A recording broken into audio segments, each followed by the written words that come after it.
now what they've done is they've taken two different AI. The camera AI, the one that looks at the photograph, and a completely different AI that reads text, natural language.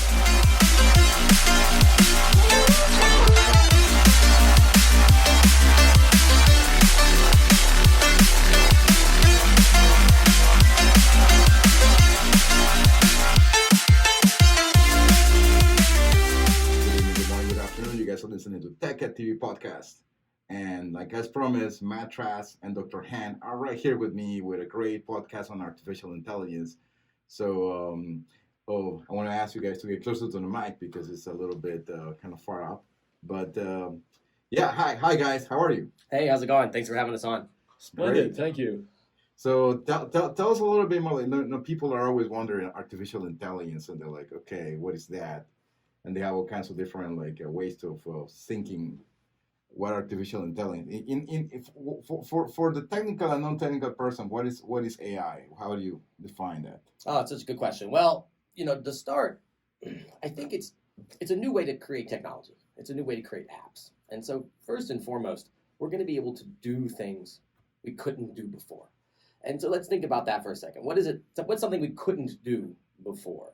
And I think if we go back, as recent as 2007, there wasn't a computer on the planet that could accurately tell you the difference between photographs of, say, cats and dogs.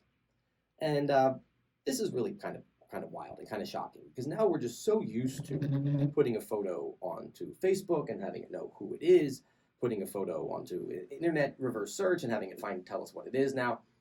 And this was a capability that was just beyond computers and math and science, taking in a photograph and asking the computer, say, what's in this photo, right? So in a sense, AI is a change in the ability to solve these kinds of problems. And we can now solve this kind of problem for the first time. Great. And then one interesting question everybody always does is that what's the background required for somebody like you to be an expert in AI? What do they need to learn to be an AI expert? Well, everything and nothing, right? In a sense, because there's so much opportunity right now, and it's not just for the technical folks anymore. I was watching a talk recently by a famous computer scientist named Don Knuth, and he was saying that in 1995 he was sick of internet.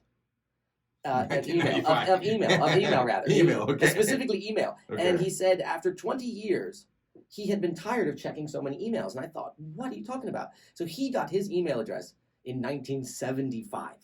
I mean, this is extraordinary. Most people didn't get an email address till they had to worry about the millennium, 2005 or something, when your bank required it. And so the idea was he was a computer scientist. So in 1985 and 1992, if you weren't a computer scientist, you had no business bothering with electronic email, right? It just wasn't really worth your time. And I think that's how AI was 10, 15 years ago. If you weren't sort of a computer researcher, you weren't some kind of, scientist who just cared about, how these things work in the abstract sense, it was a little too technical of a field for most people. But that's not true anymore, right? Just like email and internet is for everybody now. And you don't have to know anything to set up a new email account. You don't have to be an expert to jump on the internet these days. In fact, it's the younger generation that's probably the best at the social media and using all the bells and whistles because they just see it as normal. And so I think with AI right now, anybody can jump in. It doesn't matter what your background is. It doesn't matter if you've ever heard of AI before. There's an opportunity for everybody. So basically what you're saying is that in the past, maybe AI was a little bit like a black box and very few people understood what it was. You used to turn it on, was kind of magic. But then today, and in fact, I have to tell a story. Like I did like a master's in adaptive sampling, and I used fuzzy logic. Yeah. I never ever for a job ever said that I did that. Now you should, right? You put it back on your resume because it's probably coming back. Yeah, I put it back in the resume because I was like, because I saw people when I was, what do you do for your master's or your PhD? Or I use neural networks. I said, what? Okay, no, forget about it. It was in mobile computing. It wasn't wireless. So, but again, like your background is pretty impressive. Like, I mean, you're a very humble guy, but like, tell us a little bit of you have a PhD in this particular field, and you're a specialist. Yeah, I got really lucky getting access to computers really early on. This is a kind of a funny story, but the first adult word that I remember learning how to spell was install.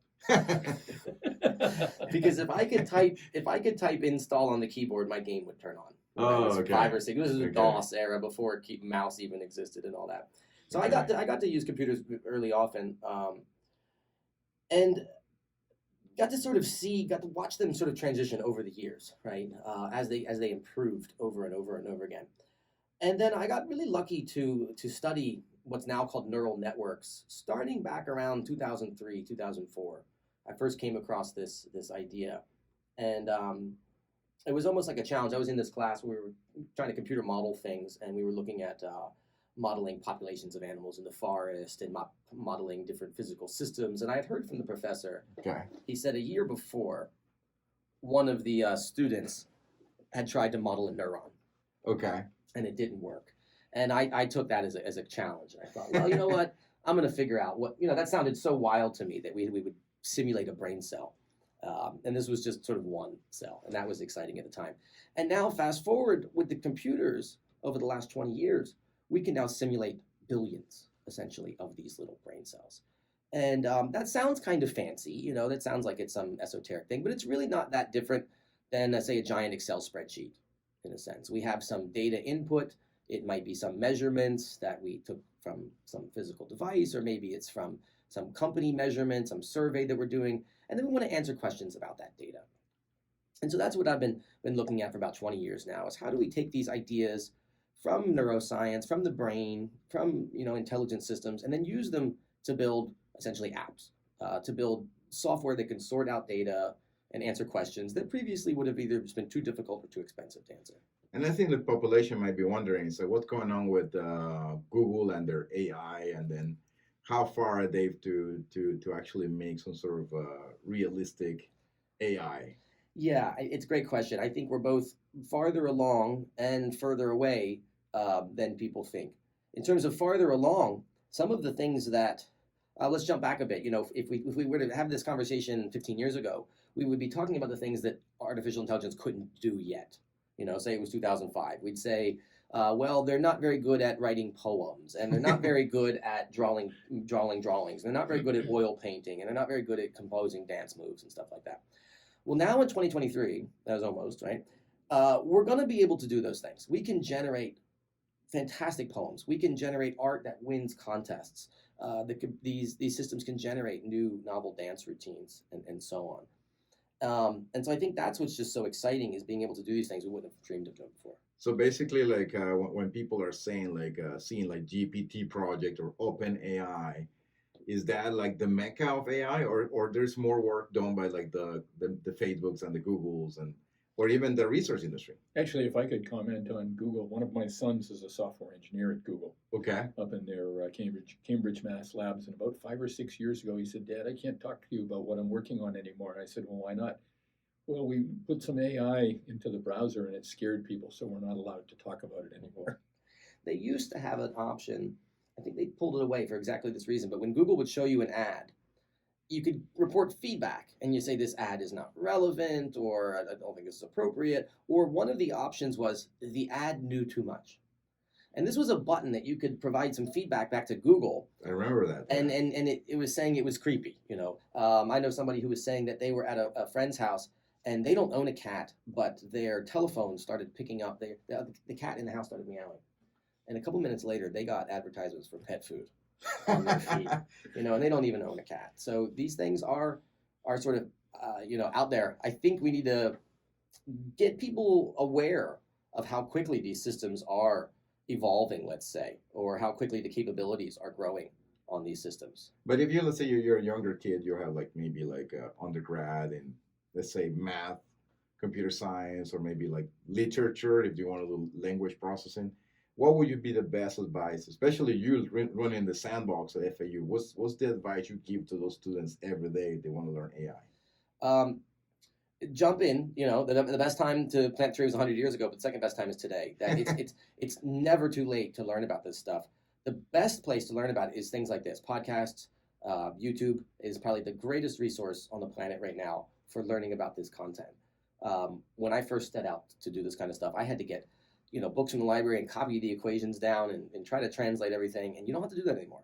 Now, with the open source movement that has exploded largely due to the success of AI with websites like GitHub, where everybody in the world will just put their best code onto the internet, and there's almost sort of a race to give away, right? Like an arms race to who can give away the best codes faster. And so Microsoft and OpenAI and DeepMind and Google, they're all competing to say, we've got the best AI, and here's where you can get the code, and here's where you can download it, and here's where you can run it. And some of these AI systems cost over $1 million just in electricity. Not, forget the servers and forget the hardware, just the electrical bill. And now what's amazing, it's kind of like a big symphony production, right? You got the $25 million conductor, you've got the whole Philharmonic or whatever. To put on that production is very expensive. But then you can just give out the MP3. And that's kind of what these AI systems are, is everybody can now download that $1 million AI brain like an MP3 file essentially, and it can small enough to download into their computer, and then they can ask it questions. And then, in your view, let's say in the next decade, how do you see AI evolving? Do you see a 2x exponential every year, so that in 10 years, like what we see today, will be like so primitive that it would look like toys? Yeah, I think we have to assume that. We've crossed some real thresholds just recently.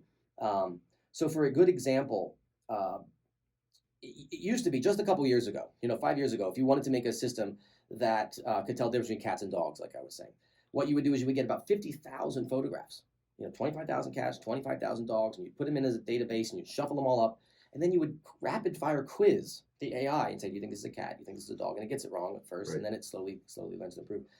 Now what they've done is they've taken two different AI, the camera AI, the one that looks at the photographs, and a completely different AI that reads text, natural language, like you were saying. And they have that AI read Wikipedia and look at all of the captions and all of the images together. And it learns now to associate language and text together. So you've seen these image generators. You can say, show me a dog with a blue hat, and it will create a picture of a dog wearing a blue hat. But what's nice about this is you can now use this to label data in new ways. And so rather than having to collect all those photographs for cats and dogs to do the training, I can just say as a sentence, is this a cat? Is this a dog? And because it knows language so well, it can now tell the photographs apart without having to look specifically at cats and dogs to do the training. It's seen enough of the internet that, like a well-educated, general person, you can give them a new task, look for the car keys or something like that. So you're saying that the data scientists are going to go away? No, I don't think so. I don't think so. I mean, it might. Data scientists will be like, oh, no, what do we need you? I agree at first glance, it certainly seems that way, but it seemed that way, 20 years ago. If we think about the internet and smartphones, we have more people involved. Think about just photography itself. Right. If we had said, the camera is going to replace all of the wet lab and the red light room and doing the wet photography kind of process, we would say that photography is going to go out. But there's way more photographers now. Especially with the proliferation of devices. And how do you see that device that we say right now is running on a big data center, deep learning? How far are we from bringing that intelligence to the edge, to the mobile phone? Yeah, that's a great question. I think it'll always be to some extent half and half. I think there's going to be some capability, sort of local. It's just like me in a sense as a human. I have some local capability, but if you hand me my phone, or if you hand me my laptop, I'm suddenly capable of thousands and thousands of more tasks. So I think we're going to get high speed enough network connections that we won't really be concerned about where the brain is in the loop. 5G. Yeah, exactly. And it'll just be fast enough that it'll feel like the brain is right behind, like say we were just looking at a ball cap that looks like a baseball cap and has a little camera in it. Actually, if I could speak a bit to, you asked about the edge, what we refer to as edge technology and AI. It's what I've been working on with Dr. Hahn. There are small, inexpensive devices, microcontrollers, Arduino class machines that we use to create embedded systems that have AIs in them, that do machine learning. But we don't do the learning on the microcontroller. We do the learning on a big system. Then we can extract the graph with the weights and load it into a $6 microcontroller and make a very, very smart sensor. I have a camera that I bought recently that did not cost a lot of money. It was just a cheap USB webcam, if you will, but it's a PTZ. The camera can move, and it has an AI in it that can follow me if I move around the room while I'm doing a presentation. So that's a good example of an edge system. it can't learn. There's not enough horsepower in there for it to be able to learn. The learning is done on big iron. But once the learning is done, the result can be put in very small, inexpensive systems. Yeah, no, like precisely, right? Because I think people don't think AI is something like a magic trick. It's just simple linear algebra math. If you see it in a very simple terminology, it's a matrix multiplication. But the values of the matrices are the ones that are what the AI figures out. That's the difficult side. It's not. I mean, it's not just any number. But it's the speed. I mean, And it's the speed, almost right? inconceivable how fast they can do these calculations now compared to the desktop computers we had in the 80s. It's like comparing, riding a donkey versus a jet engine. And so it's technically still moving you in the right direction. It's still doing it, but it's just unbelievable speeds we have now. And on that end, basically, we had the AMDA law to basically will say, okay, the computation is going to go this far, number of transistors, whatever. Is there any like equation like that for artificial intelligence yet? Somebody has come up with sort of like a law. I'm skeptical of the. It's like a whack-a-mole. So I'm skeptical whenever they try to say things like Moore's law's ending or something like that. No, because it kind of goes sideways. And the ability to make the chips as we currently make them now is probably going to change. But in general, we're starting to see optical computing. We're seeing quantum computing now. We're seeing things called spintronics, stochastic computing, all kinds of different flavors that I think we haven't even begun to hit the boundaries yet. Wow. So if you were to say like right now, like in terms of degrees in computer science, because remember, like when computer science was created, you had a math degree, and people start beginning informatics and computer science. But now I have computer engineering, you have artificial intelligence, you have signal processing. Where do you see in the next few years artificial intelligence and academics? Yeah, it's a great question. I heard about something, a really wild profession that's emerging right now.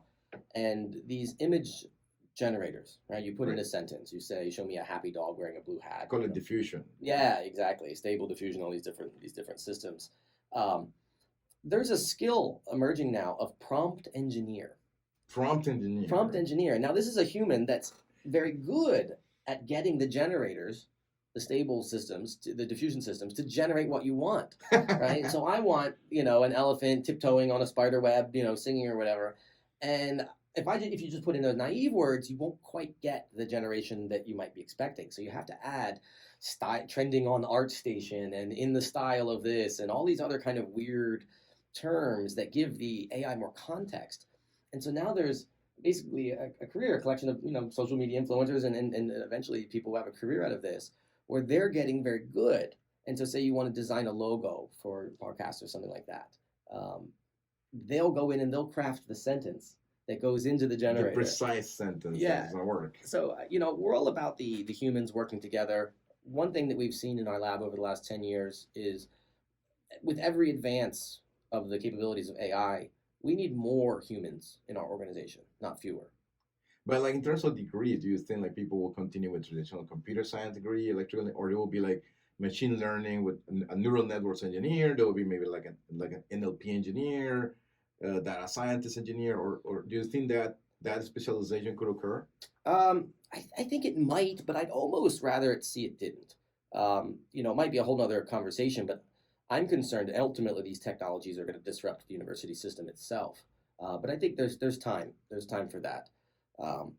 But no, I think we run almost an unfortunate thing with the modern era of making too many specializations. If we go back to Isaac Newton or say there was only one subject. The word scientist didn't even come around for another couple hundred years. So he considered himself a natural philosopher. And I think nowadays, like you said, you can go to school to be a petroleum engineer or a paleobotanist or very very specific kind of career things. And I'd like to see more general. I think this is one of the purposes of our lab at the university now, is to expose this kind of like the email, like we were saying in 1995. Okay. Now it's time to get email to the politicians, to the finance bankers, to the lawyers. You can imagine all these groups that don't have this technology yet. So rather than seeing hyper specialized computer science degrees, I'd like to see AI taught across the curriculum, like we would teach library science, the way we would teach English, the way we would teach basic. So it'd be like a calculus. So now you have to AI will be a class that will be taught. as Yeah. part of the curricula. Exactly. So if you go to a modern university, there's a whole handful of required courses that we feel that just help a person be a well-rounded human being. And I think they've grown in the last 20 years. It's great because people have realized that, look, these college students need to get experience in more outside just their technical field. And I think AI is no different, especially in terms of how it's changing the world. So I'm teaching a class this semester, and on the first day of class, I showed them the stable diffusion, where you put in the prompt and it makes these fake images. Just last week, I showed them the movie generator, where it doesn't just create an image, it creates an animated GIF. It's moving around. And I said to the kids, I said, this didn't exist 6 weeks ago. When they registered for the class, that wasn't even part of the potential. That's what I say. Like the Didn't speed even of this exist. thing is so humongous. Like for example, I was thinking about doing like an NFT AI generator because I'm working on NFTs in the incubator, and then I'm okay. Let me put a little bit of thought, and I start working with diffusion a little bit here, a little bit there. I got to the point that it was basically extracting the features from the picture to start making the layers, and then I saw on YouTube project AI NFT generator with everything in GitHub. I was like, damn, they're like, But here's the done. thing: you can't let they that get it done. You can't let that discourage you because it's just so early. And I want to remind everybody, listening, just how early it is in this. I came across a chart not that long ago, and it was the percentage of the world's population that has access to the internet now. And amazingly, this is over half. It's getting really good, and we expect to get in the next 10 years, another billion people on the web. But what's really neat is if you go back to 2000 or 1999, which I know you were on the internet in 99, and I know you were on the internet in 99. If you go back, less than 1/2% of the world's population had ever been on the internet in the 90s. Less than 1/2%. Now, like again, you guys have probably already been on the internet 10 years or more. You were on the bulletin boards in the 80s and all this kind of stuff. So, Internet, 1987. yeah, right. Well, At my job. Exactly. Before the World Wide Web even existed, right? We had a bootleg UUCP to a university that was on the net. Yeah. Yeah. So, Wow. so you didn't realize how early you are, and I think that's how it is with NFT generation from art. That while it might feel saturated, it's saturated the way the internet was in '99. It's saturated to the world we can see, but it's not Exactly. saturated for, and that comes back to like the usability question. And I think we're gonna like end this part of the podcast because usually we hit like 20 something minutes for one, and we're gonna continue with part 2. So stay tuned. You guys are gonna be releasing 2 great innovators here, experts in artificial intelligence, especially Dr. Hahn, and he'll see the breadth and depth of knowledge in AI. So stay tuned.